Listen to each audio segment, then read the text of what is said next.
E hoje nós vamos começar essa série analisando a primeira igreja que recebeu uma carta, a igreja de Éfeso, que é conhecida como a igreja que perdeu o primeiro amor. Por isso, abra sua Bíblia em Apocalipse capítulo 2. E assim você vai abrir rapidinho, porque você achou fácil, né? O último livro da Bíblia, né? Você vai lá no final, Apocalipse. Olha que benção. E eu quero ler os primeiros 7 versículos. Carta à igreja de Éfeso. Ao anjo da igreja em Éfeso escreva: estas são as palavras daquele que tem as 7 estrelas em sua mão direita e anda entre os 7 candelabros de ouro. Conheço as suas obras, o seu trabalho árduo e a sua perseverança. Sei que você não pode tolerar homens maus, que pôs à prova os que dizem ser apóstolos, mas não são, e descobriu que eles eram impostores. Você tem perseverado e suportado sofrimentos por causa do meu nome e não tem desfalecido. Contra você, porém, tenho isto: você abandonou o seu primeiro amor. Lembre-se de onde caiu, arrependa-se e pratique as obras que praticava no princípio. Se não se arrepender, virei a você e tirarei o seu candelabro do lugar dele. Mas há uma coisa a seu favor: você odeia as práticas dos nicolaítas, como eu também as odeio. Aquele que tem ouvidos ouça o que o Espírito diz às igrejas. Ao vencedor darei o direito de comer da árvore da vida que está no paraíso de Deus. Aleluia! Que o Senhor traga clareza sobre a sua revelação para a nossa vida nessa noite, amém? Meus irmãos, Éfeso era a capital da província da Ásia, com mais de 300 mil habitantes.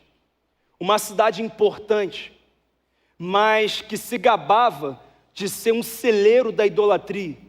Ela abrigava dentro da sua estrutura uma das 7 maravilhas do mundo antigo, o templo da deusa Diana, um antro de idolatria, de imoralidade sexual, de prazer desenfreado. Era uma loucura. A feitiçaria, o ocultismo, a coisa era muito pesada naquela cidade.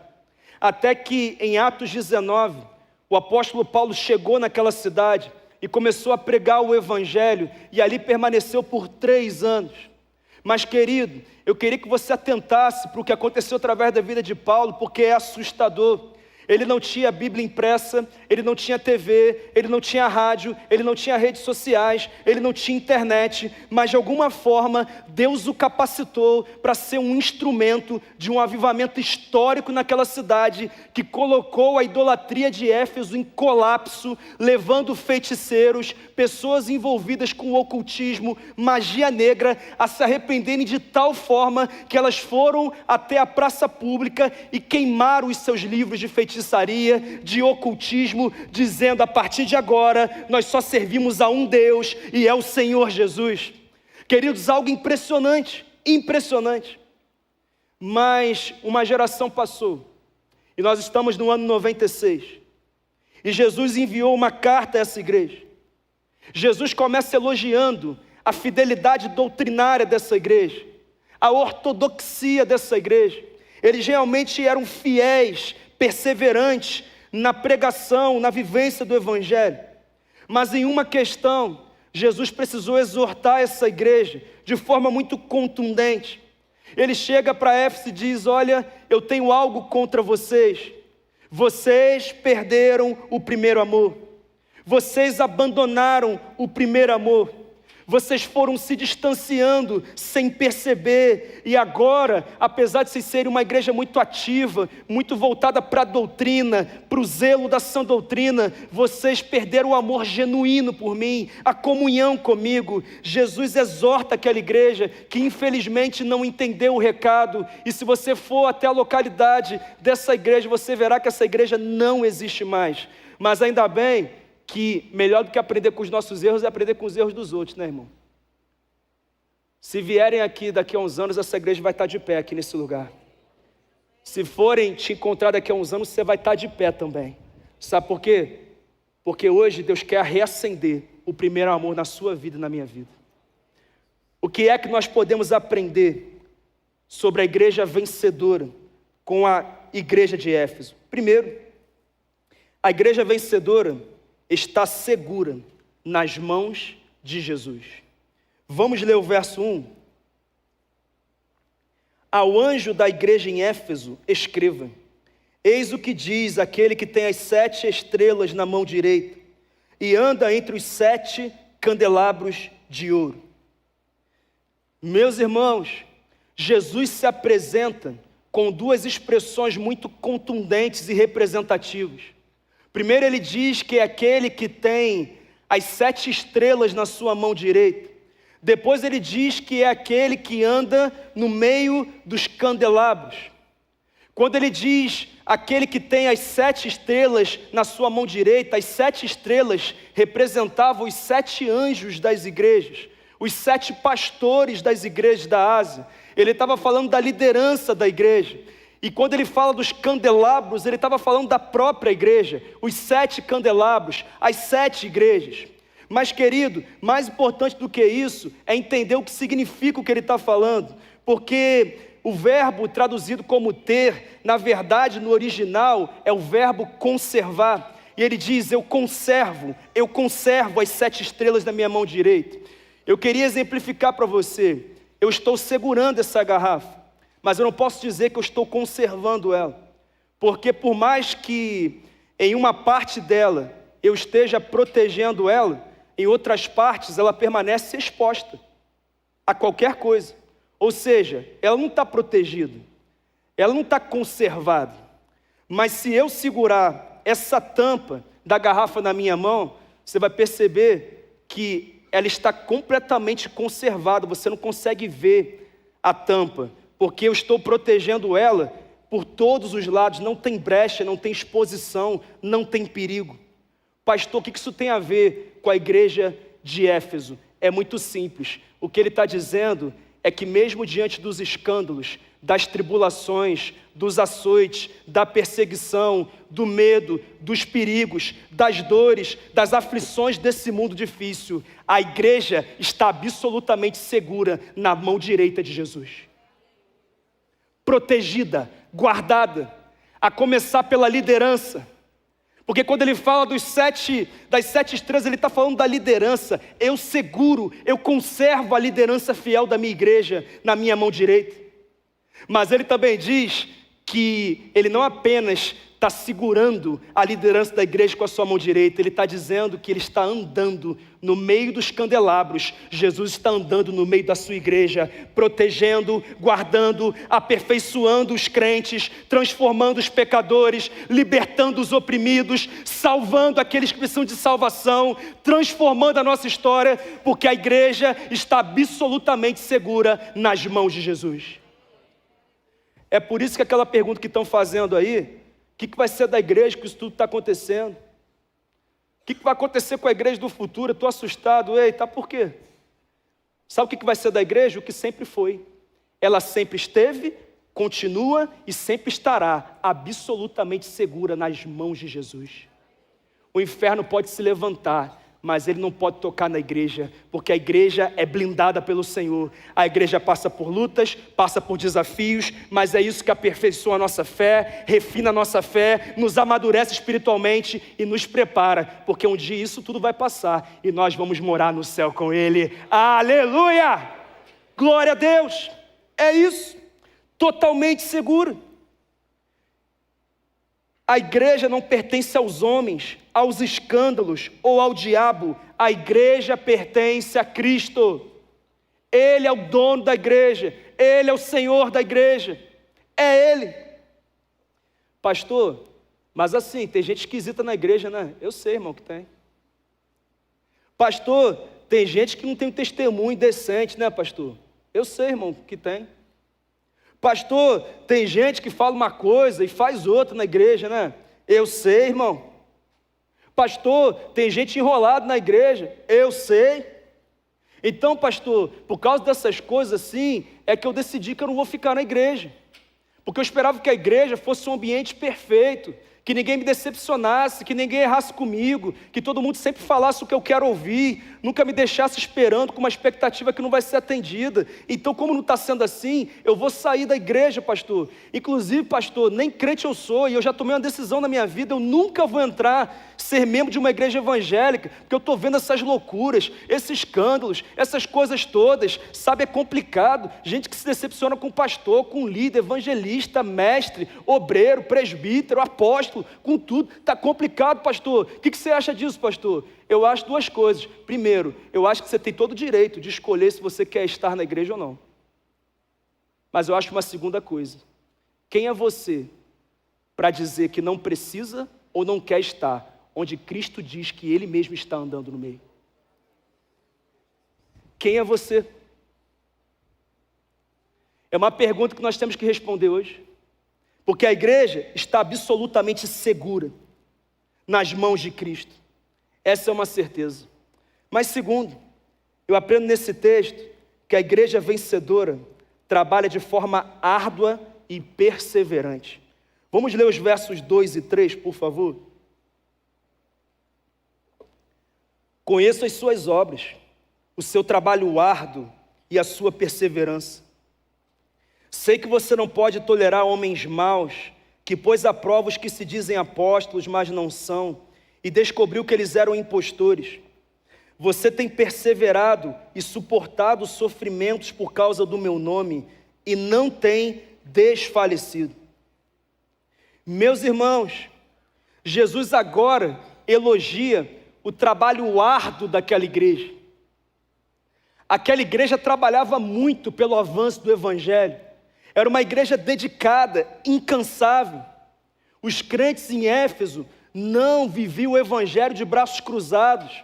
Eles não eram aqueles crentes que só vão à igreja domingo e sentam e limpam o banco da igreja com seu traseiro santo, abençoado, e depois vai para casa e ele vive a sua vida sem se importar com o avanço da igreja, com o que está acontecendo na igreja. Não, irmãos, aqueles homens e mulheres eram dedicados, zelosos, intensos, incansáveis, trabalhadores, trabalhavam muito, e Jesus estava vendo o trabalho deles, porque Jesus sempre está vendo o nosso trabalho. Eu queria que você entendesse que Jesus sempre está vendo o seu trabalho para o avanço do reino dele. Nem sempre o pastor vê, mas Jesus está vendo o tempo inteiro. Ele vê o que você faz e também vê o que você não faz. Eles trabalhavam arduamente. Pastor, por que eles trabalhavam arduamente? Para ganhar algo de Deus? Não, irmão. Eles trabalhavam arduamente porque eles já tinham ganho algo de Deus. Eles ganharam o perdão dos pecados, o passaporte para o céu.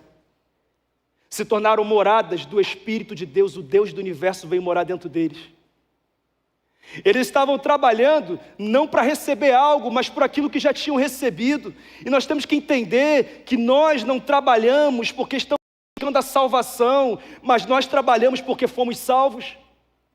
Nós não realizamos boas obras para que de alguma forma convençamos a Deus que Ele pode nos dar um lugar no céu. Não, nós fazemos boas obras porque o Deus que é bom nos alcançou com a sua bondade e com a sua misericórdia, e nós respondendo, abençoando pessoas, abençoando o mundo. É assim, é por isso, é uma resposta ao que já recebemos. E queridos, na verdade, eu quero te dizer que é uma resposta à obra da cruz.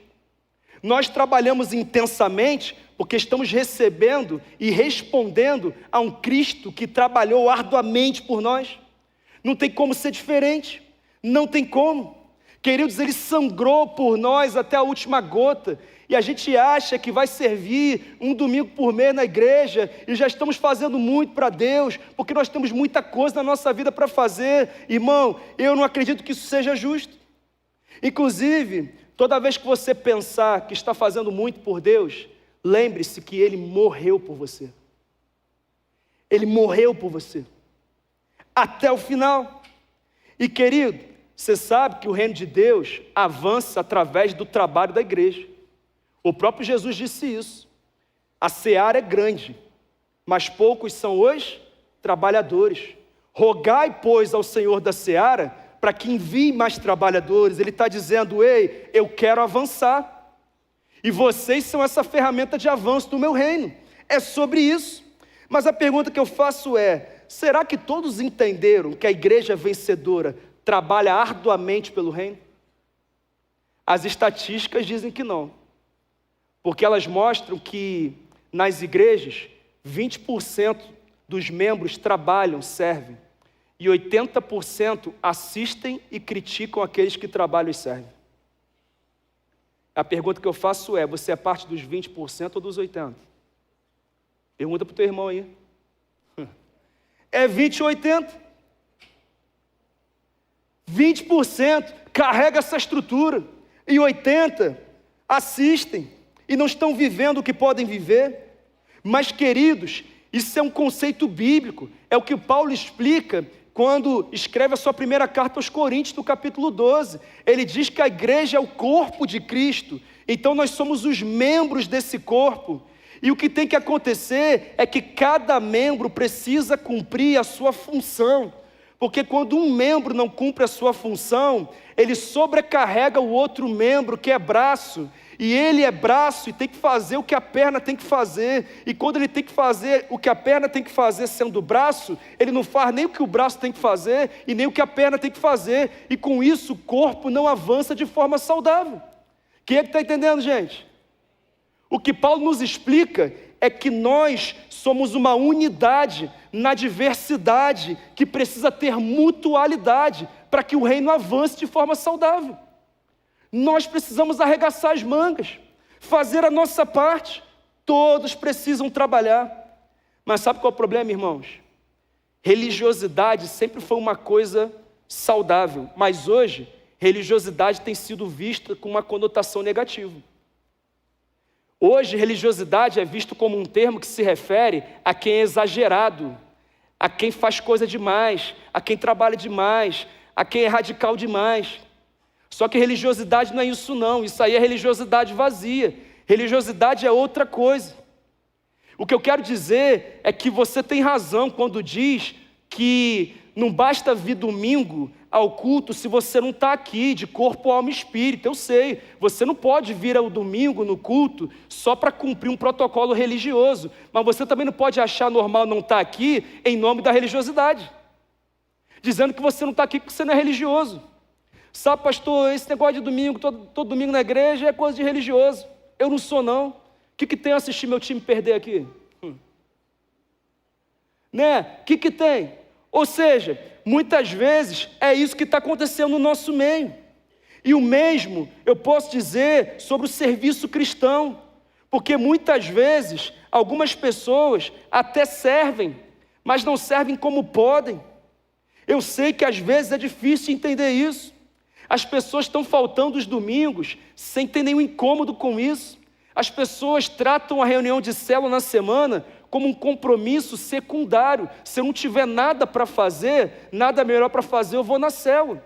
As pessoas estão vivendo vida de oração assim, eu leio a Bíblia de vez em quando, sabe? Eu oro de vez em quando, e as pessoas estão vivendo isso. Algumas que servem, estão servindo em áreas aquém do seu chamado, dos seus dons e talentos, do seu potencial. O cara tem um chamado poderoso para ser um pastor, um grande líder de célula, alguém em alguma área que vai ser usado por Deus de uma forma muito intensa, mas ele se esconde num colete de um ministério, onde ele fala, sabe, eu não vou me envolver muito não, porque eu fico aqui tranquilo, ninguém mexe comigo, ninguém me descobre aqui.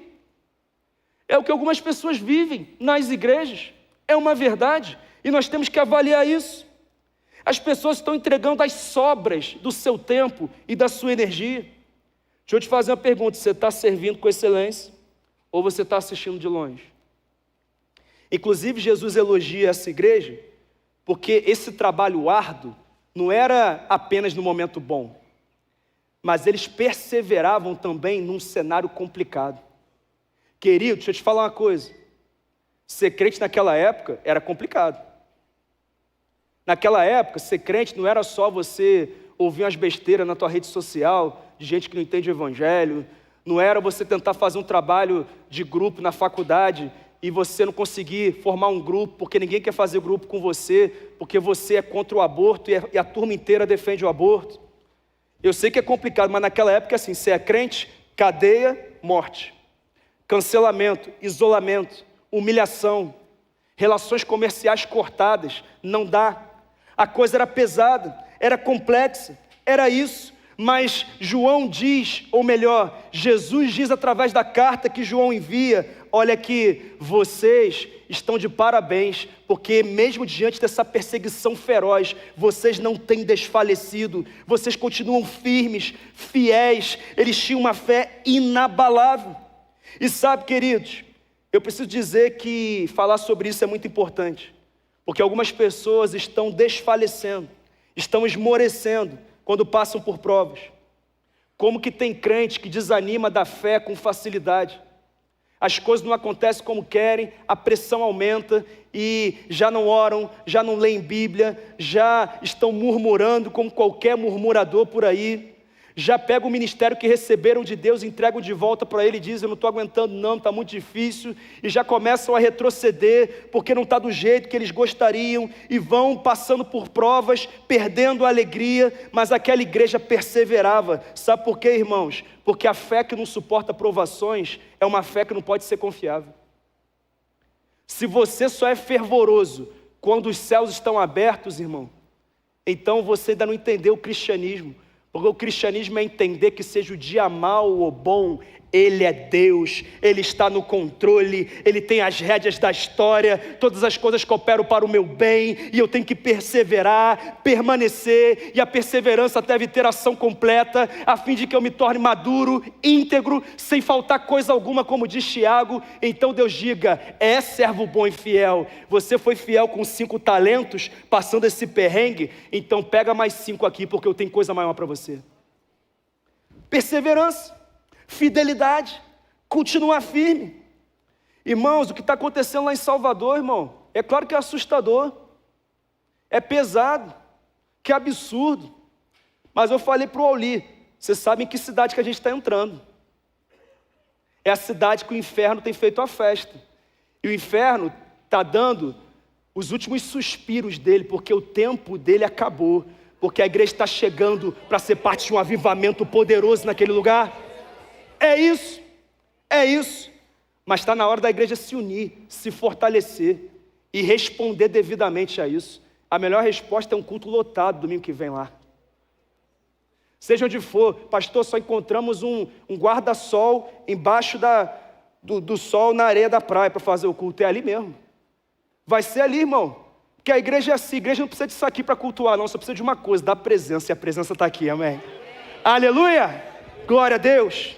Aleluia. Deixa eu te fazer uma pergunta: suas dores estão tirando o seu foco? Suas frustrações estão roubando a sua alegria, a sua energia para servir no reino de Deus? As dificuldades estão te fazendo jogar a toalha na fé, no ministério, em alguma área da vida? Será que por causa de alguma dor ou de algum desafio você tem dito não a Deus? Queridos, seus momentos difíceis não podem te impedir de permanecer fiel. Entenda uma coisa: a vida cristã não é sobre cenários favoráveis, mas é sobre uma fé inabalável. É sobre isso. Mas em terceiro lugar, eu aprendo nesse texto que a igreja vencedora não tolera heresias e falsos ensinos. O verso 2 e o verso 6 que eu quero ler agora. Conheço as suas obras, o seu trabalho árduo e a sua perseverança.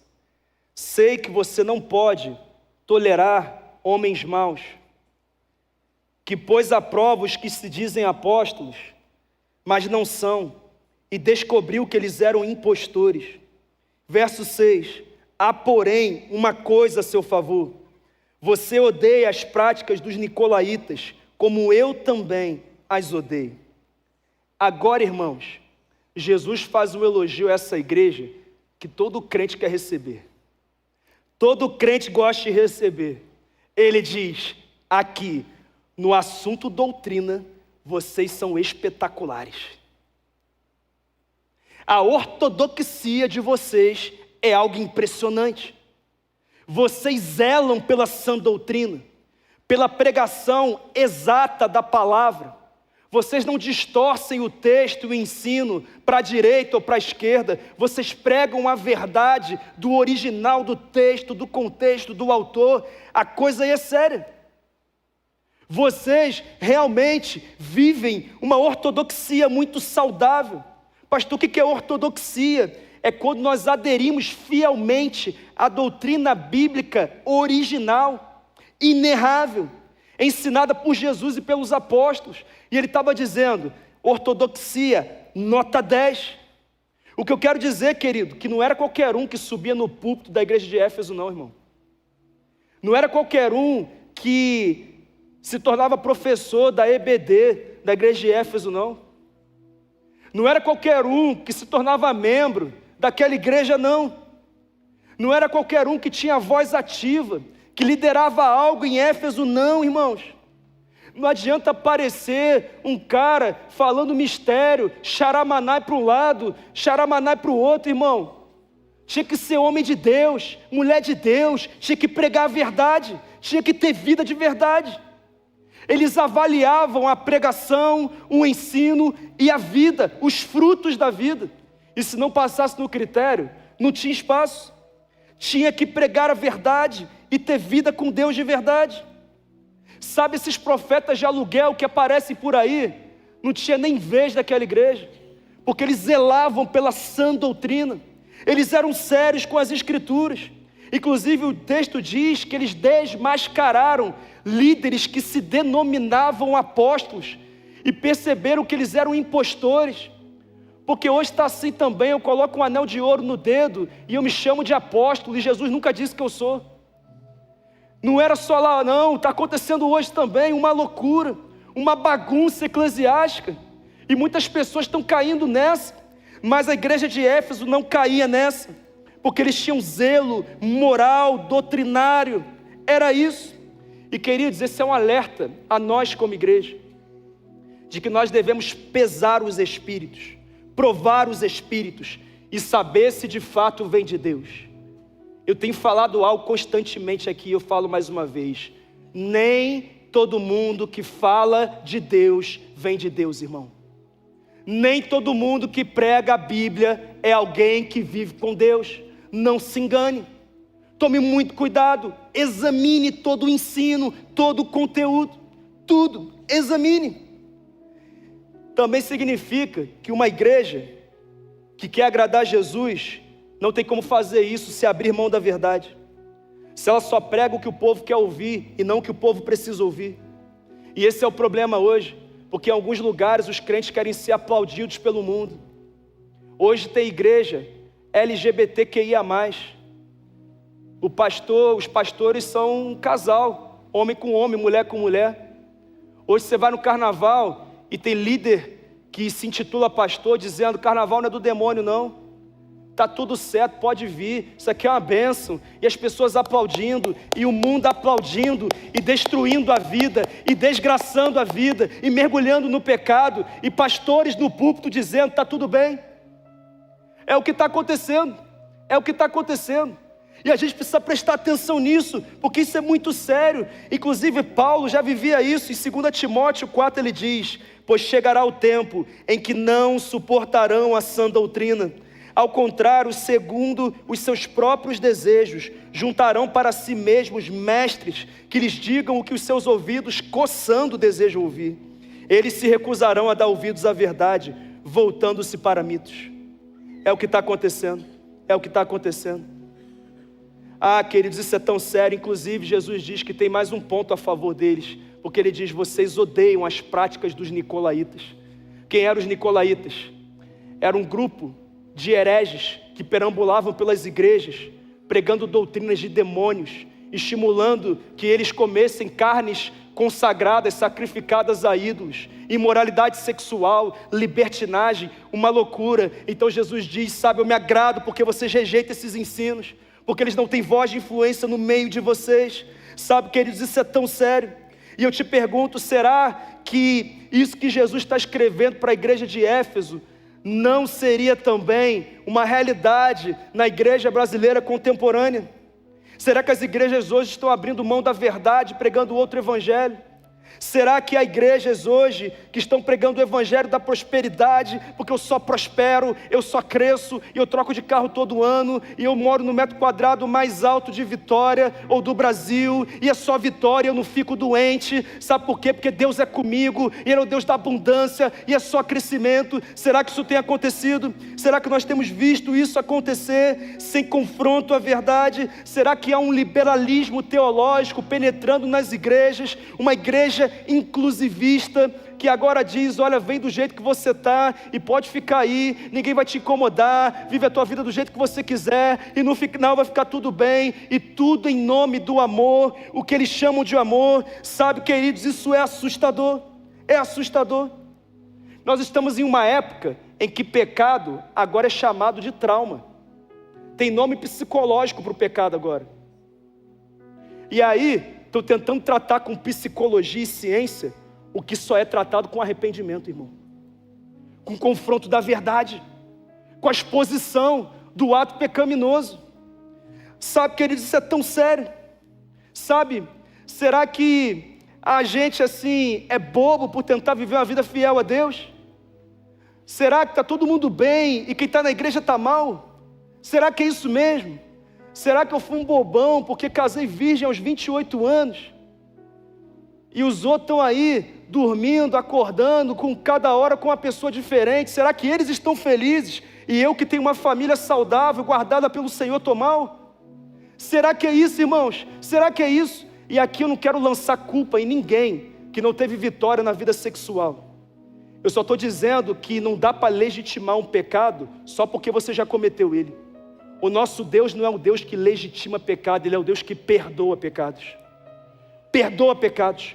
O sangue de Jesus nos purifica de todo pecado. Se você errou nessa área, em Cristo você pode ser uma nova criatura hoje. Ele te purifica, Ele te limpa, e você começa uma nova história saudável com Ele. É sobre isso. Ah, pastor, mas as coisas mudam, o mundo muda, e muda mesmo, e pode mudar, querido. Mas Jesus disse: olha, o mundo pode mudar, os céus e a terra passarão, mas as minhas palavras jamais passarão. A Bíblia não tem que ser melhorada, atenuada ou atualizada, ela tem que ser pregada e obedecida. Louvado seja o nome do Senhor. É sobre isso.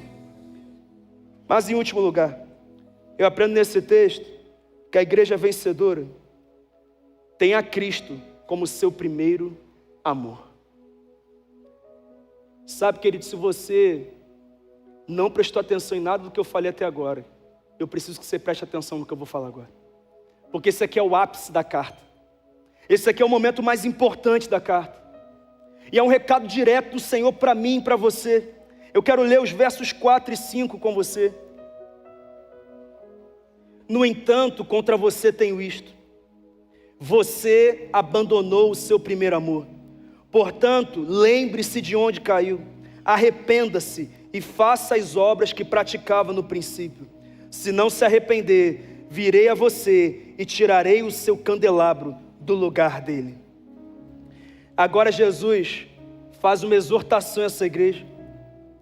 Esse aqui é o coração da mensagem de Jesus a essa igreja. É o coração.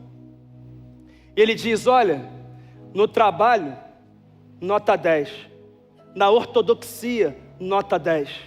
Na perseverança, nota 10.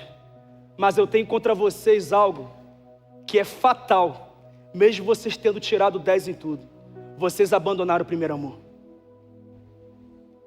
Vocês não choram mais na minha presença. Vocês não me servem mais por amor, mas apenas por zelo doutrinário e eclesiástico.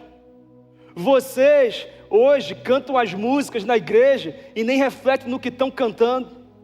E o que vocês declaram com os lábios não é a verdade do coração, porque vocês não estão pensando no que estão cantando. Porque se vocês estivessem pensando no que estão cantando, vocês não estariam com a mão no bolso, vocês não estariam olhando para o outro lado, pensando no que vai acontecer depois que o culto acabar. Não, vocês estariam rendidos no chão na minha presença, me adorando de todo o coração, chorando, vibrando, celebrando.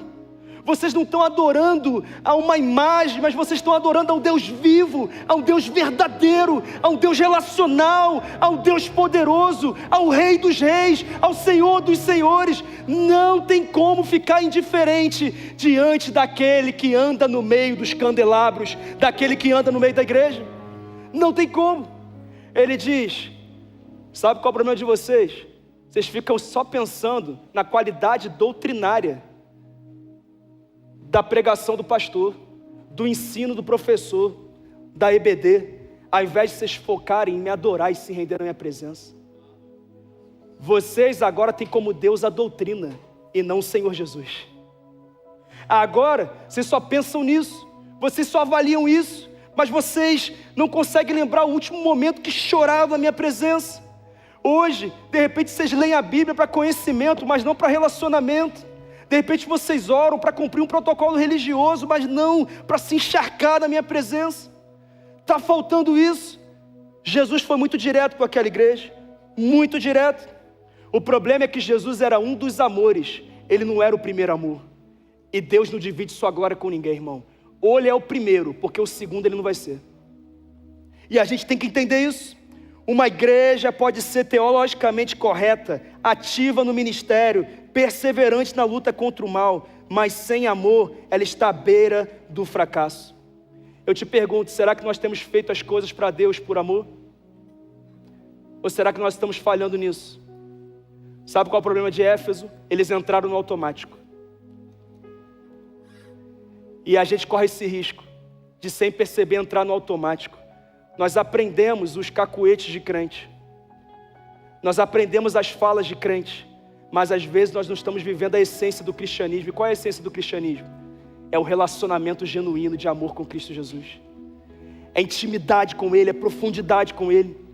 Essa é a essência do cristianismo. É sobre isso, é sobre isso. A relação do homem com Cristo é como a relação do homem com a mulher. Um homem às vezes está pagando conta, namora a esposa, mas o relacionamento está no automático, entrou na rotina, e sabe, domingo eu vou para a igreja, tá, eu vou para a igreja, 18 horas eu estou lá, sabe, terça-feira tem célula, tá bom, eu estou lá, ok, já sei até o que vai ser na célula, mesmo a pregação do pastor, então assim, vou nem falar muita coisa não, porque já foi falado, e eu vivo ali aquele momento, tem uma campanha aí, então tá bom, eu vou ler a Bíblia, sabe, eu vou vivendo o cristianismo no automático, e eu vou, sem perceber, perdendo o amor genuíno por Cristo, e eu venho para uma celebração como essa, e eu saio como se eu tivesse apenas tido um momento religioso, e não um encontro com Deus. Mas eu quero te dizer que estar aqui hoje, não é vir ao encontro de uma religião, você está de cara, de frente com Deus vivo, relacional, a presença dEle está nesse lugar, Ele está esperando o teu culto, a tua adoração, a tua entrega. É isso, irmãos, é isso. Toma cuidado, toma cuidado. Isso é tão sério, tão sério. Toma cuidado para você não se tornar um defensor tão ferrenho da apologética da fé, um defensor, e você se esquecer que o principal é um relacionamento. Sabe, querido, às vezes a gente não ganha as pessoas para Jesus porque nós queremos ganhá-las na discussão doutrinária e teológica. Mas às vezes o que elas precisam, sabe de que é? É de amor, é de paciência, é de misericórdia, é de ajuda. Quem é que está entendendo isso aqui, gente? Quais são os sinais de que eu perdi o primeiro amor, pastor? Você frequenta a igreja, mas sem fome espiritual. Você ora e lê a Bíblia por obrigação, não por paixão. Você serve no ministério, mas sem alegria. Você não se importa mais em ganhar pessoas para Cristo.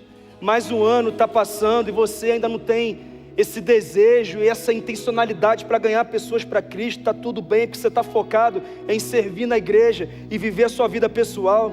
Você canta louvores sem se entregar de verdade, com desinteresse, e começa a entrar numa rotina, e agora o evangelho se tornou uma rotina e não o maior tesouro que nós já recebemos. Queridos, isso é tão perigoso. E o que João diz sobre isso, pastor? Verso 5: lembre-se de onde caiu, arrependa-se e faça as obras que praticava no princípio. Se não se arrepender, virei a você e tirarei o seu candelabro do lugar dele.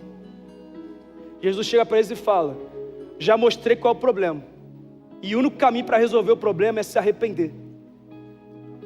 É voltar, é lembrar de onde você caiu. Porque nós sabemos onde que o nosso fervor caiu. Nós sabemos onde que o nosso amor diminuiu, sofreu. Nós sabemos. E voltar às primeiras práticas, as práticas em que eu priorizava Deus, é sobre isso. Mas se você não fizer isso, Jesus diz que tirará o candelabro daquela igreja do seu lugar. Como assim, pastor? Ele está falando de perda de salvação? Não, irmão. Salvação não se perde, mas o brilho da salvação você pode perder. A alegria da salvação você pode perder. A paixão pela palavra você pode perder. A paixão por servir você pode perder. Eu não sei se essa é a sua realidade, mas talvez seja. O que ele estava dizendo para Éfeso é o seguinte: olha, o que vai acontecer em pouco tempo se vocês não se arrependerem, é que eu vou remover o meu brilho sobre vocês. A relevância de vocês vai ser retirada, a eficácia de vocês vai reduzir ao ponto de acabar. E infelizmente acabou, porque essa igreja não existe mais. Mas que bom que eu e você estamos aqui, porque o primeiro amor não precisa acabar na nossa vida. Pelo contrário, você veio aqui para que ele seja reaceso na sua vida. Reaceso na sua vida. E que você saia daqui apaixonado pela presença. Que você saia daqui comprometido a buscar Deus, não apenas por um compromisso religioso, mas porque você quer estar perto dEle, se relacionar com Ele, amá-lo profundamente e perceber o amor dEle sobre a sua vida. É sobre isso. Tem alguém que precisa disso aqui, gente? Eu vou orar por você.